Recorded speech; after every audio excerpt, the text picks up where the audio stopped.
Hello, loved ones. This is Matt Stevens, and I hope you're doing super fantastic as always. I am, except I'm kind of sore from shoveling snow and all that, but we're good. Yeah.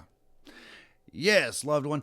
I wanted to talk to you today about, well, a few things actually, but I'm trying to narrow it down with regards to the pendulum swing that we learn in Hermetic philosophy, and I understand not everybody does that, and that's fine. But I started this, I was brainstorming about a video. I'm going to do a video about prayer and how modern religion teaches us to pray about something. Like, for example, if there's some kind of affliction, some kind of disease maybe, and then you will go into a church and on any given Sunday and you can see hundreds of people laying on hands or whatever. Maybe another member has cancer or whatever. And you see all of these people kind of huddled around praying for a miracle. And my heart goes out to them. It does. But the problem with that is you've got all those hundreds of people all reflecting out into the field that this horrible affliction exists. And this horrible affliction, we need divine intervention. We need a miracle to fix this. We need a miracle to get rid of this. And the field, being the neutral field that it is, reflects back what you broadcast into it. So it's pretty much just saying back, well, yeah, you're correct. That is a horrible affliction. And yes, you are correct. That person does, in fact, need a miracle, right? And, well, that's not what it's not what we're going for. That wasn't the response we were looking for, right? So that it's like, well, then what do we do? Well, that all you really can do at that point, dear loved one, is as an individual, you separate yourself from the collective and go on your own trajectory. Because the human collective does have all of those afflictions and disease, war, famine, strife, all of those things. All of those things do exist in the field of the collective and will continue to do so because the collective recognizes it. It brings it all in. And we can get into the conspiracy theory as to why people have been programmed to believe all of these things. I mean, there's lots of conspiracy theories, and there are some that I think that there is a lot of truth to them, and I will go down that rabbit hole. But today, what really got me going, I guess, from the whole prayer video, which I realize I just did a whole thing about prayer, but nonetheless.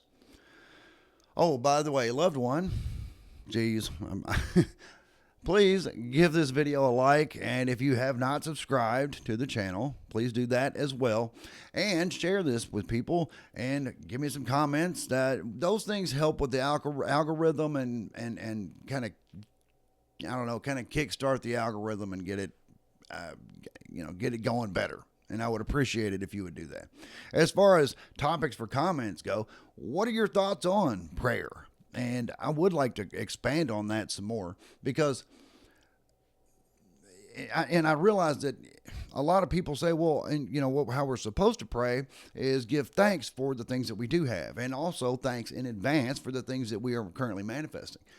I don't disagree with that. That's great. But I'm more talking about what the religionists teach, what people have been programmed to believe. See, you know that, and I know, we know these things, but that's not what we see in the collective. That's not what we see in the religionists, what they've got going on. Their answer to everything is pray about it. It's like, so go beg God for a miracle? When I'm already empowered. I'm a co-creator. I don't need a miracle from God. Nobody needs a miracle from God. In fact, that's insult. If you really believe the way that the religionists have taught you to believe, if you really believe that way, asking for a miracle is an insult to that being. The being's like, what are you talking about, dude? You're me, right? That's an insult to a religionist's God to ask for miracles. And what do you mean, man? I've already blessed you. What more could you want? I mean, that's all I'm just saying. If I were God, that's what I would be saying to people who are sitting around praying for a miracle. It's rather insulting. But anyway, loved one. So I was thinking, I was totally fully prepared to go down that road, and it looks like I just did. That's fine. We're completely candid and just wide open right here, so that's fine. But what I ended up with, just dropped my glasses. So what I ended up with is and I've talked about this before too, is duality or polarity more specifically, and with the swing of the pendulum. And how if something is this bad, then the good news about that is it means that something must be equally as good from the swing of the pendulum. If it swings this far to this side, it must swing that far to that side. And then when we become spiritual awakened and we become aware of that, that's when we can transcend the whole thing. We can rise above the whole thing and just observe the swing. And I know, because I can't argue at this point. But some people are like, well, what if I don't necessarily want to transcend that pendulum swing? I'd really just want to, the swing to the good side, I just want to go and participate with that over there. Just kind of ride on that side of the swing. All right. That's cool. You figure out how to make that happen, let me know. I'm with you. I'll be like, sign me up, boss. So there you go. But when we realize that the pendulum does swing, that's when we can rise above it and simply be observers. We can, and I've mentioned separating your unit of consciousness, your single divine spark, from that of the collective. Because the collective, as I've described, is made up of billions of divine sparks that operate as one unit of consciousness. Hive mind, group think. Most people are asleep at the wheel. They just go with whatever. It's like a school of fish. They just go with wherever the one in the front goes. So, yeah, there's that. But when we become aware of that, we say, yeah, I'm not going down that road anymore, because you guys there's always bad stuff going on there. And I'm not, and the collective, humanity as a whole, is on a very negative trajectory. We know that. We've discussed that. That's just how it is. But when we decide, I'm pulling my unit out, this is my divine spark, it's one of the billions, well, no longer. I'm pulling my unit out. This is my divine spark, my unit of consciousness, while you guys continue to move and as a single unit of consciousness made up of billions. I'm going to be another single unit of consciousness made up of one divine spark. And I'm going to create my own reality while you guys are creating your own. Problem is, yours, it ain't that good. It's just not. So I'm going to come over here and make mine. And it's like, well, you still live amongst them. Yes, we live amongst them. I mean, you got neighbors you don't know, right? But the point is, yes, we live amongst them. But your reality, lots of realities intermingle. Lots of different trajectories cross. There's nothing.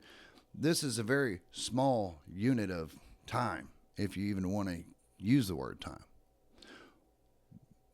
But your unit of consciousness, your divine spark, may live amongst them. But when things happen with them, that doesn't necessarily mean it happens to you. That's because you have separated yourself from it. Now you can observe it. You can observe what's going on there. You're like, wow, I'm glad I'm not a part of that. Right? And yes, it kind of sounds a little bit selfish. I understand. But it's not, because there's really nothing you can do to save them, except maybe you could be an inspiration to some of them. Because if some of them observing them, and you're not being affected by the bad things that are going on with them, like, well, what is he doing different? What's she doing? Why is all this, pandemonium's going on here, but over there they're just kind of sitting back and they're just there, right? So, right. And that's all I got for that. So anyway, loved ones, I've got a list of things that I'm going to go through. The prayer one is a big one because when we reflect to the field something, anything, that's what will be reflected back to us. We have to remember that the field, the universe, however you want to call it, is completely neutral because it's all one thing to it. The good, the bad, the middle, it's all just one big thing. So what we reflect into it, what we project into it will be reflected back. And the collective are really busy projecting negative things into the field. And part of their prayer is part of the problem. Because they pray to end war. The field being neutral is going to be like, yeah, you're right. War does exist, and yeah, it does suck, and yeah, you need some help with that. Jeez. That's completely neutral.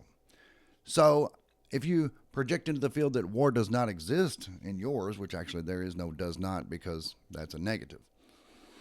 But in my personal field, total peace and harmony exists. In my personal field, disease and famine don't exist.